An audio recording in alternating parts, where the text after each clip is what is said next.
In the shadow of Mount Diablo, a new park is taking shape.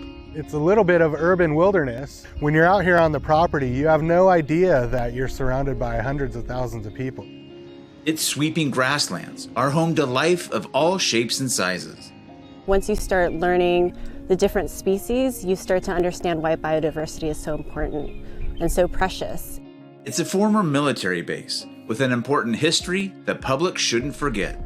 I hope that they remember that it was a lot of sacrifices made here at the weapons station, that individuals lost their lives here, and that how important it was to the United States of America. It's a land undergoing a profound transformation, changing from a military base to the East Bay Regional Park District's newest park, and in doing so, preserving its history and embracing the future.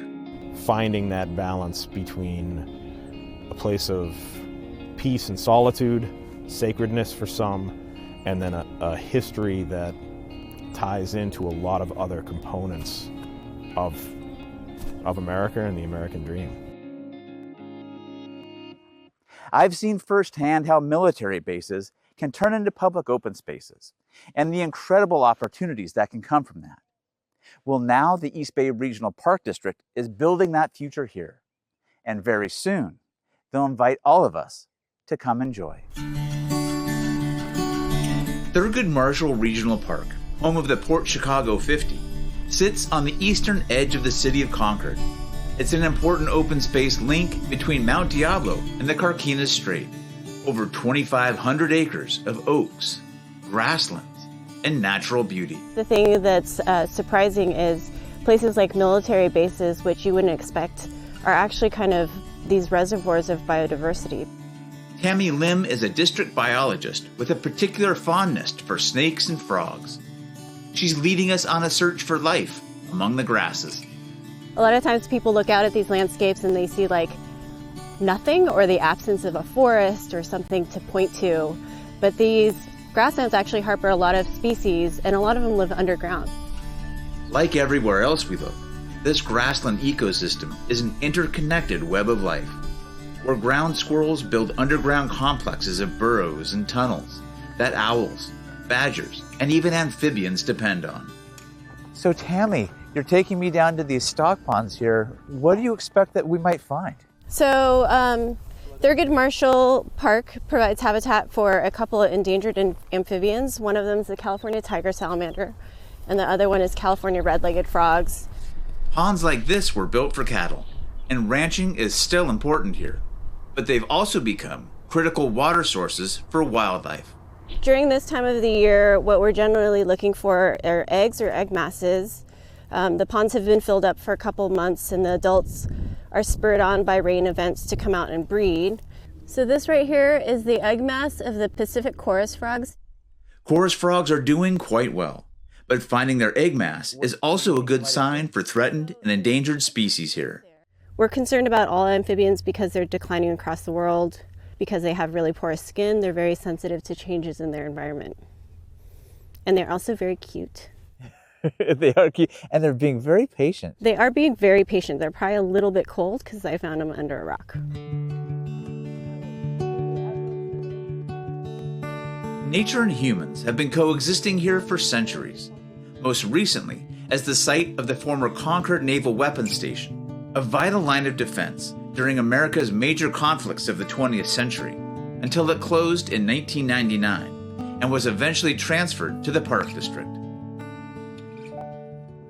So Scotty, these are gates you've walked through many times before. Many times, both as a sailor in the Navy and also in the as a civilian employee. From the waterfront to missile systems, Wilfred Scott, known as Scotty, worked many jobs during his 39 years here. When you access through the gate, you came here, then the Marines check your badge. This area right here was the lunchroom area for the workers. This building over here is the main building for repairs, overhaul, maintenance for the Talos missile. It was always an exciting day when you was working in an explosive area because You never know when you started the day whether or not you would end the day or not. And you left your family, you came to work, but you never knew if you was going to go back home or not. This is Scotty's first time back to this building since he helped close the base 26 years ago. He hopes the history here isn't forgotten. Well, I would like to see a park area where the public can come and look at the history that we've left behind and the hard work that the sailors and the civilians did. And this, the blood, sweat, and tears that we did for keeping this place going for the many, many years that was, it survived. And there have been many tears here. On July 17th, 1944, this was the site of the largest home front disaster of World War II, when hundreds of sailors, mostly African American, were killed and injured in a devastating explosion.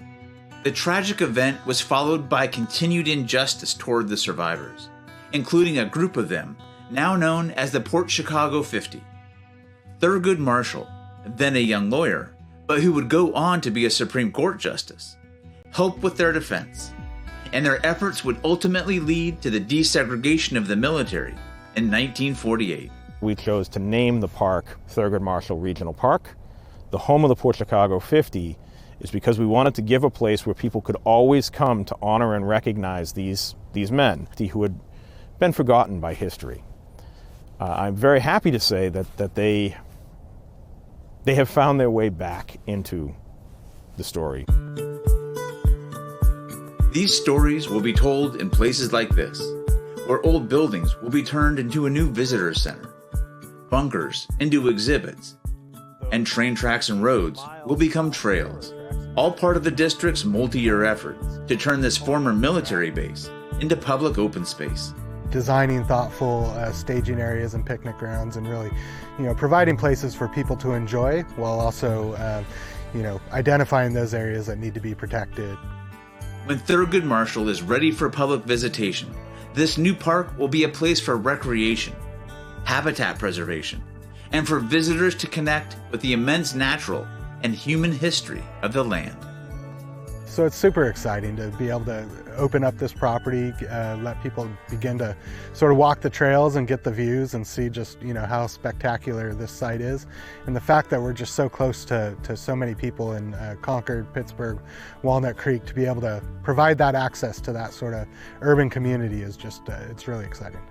In the future, as this park develops, as it becomes a part of the communities that surround us, we look towards a time when this is a place where people can find that peace, can find that connection, not only to the park, not only to the environment, but equally as important to their neighbors, to each other, and to the communities that we want to live in and that we want to be.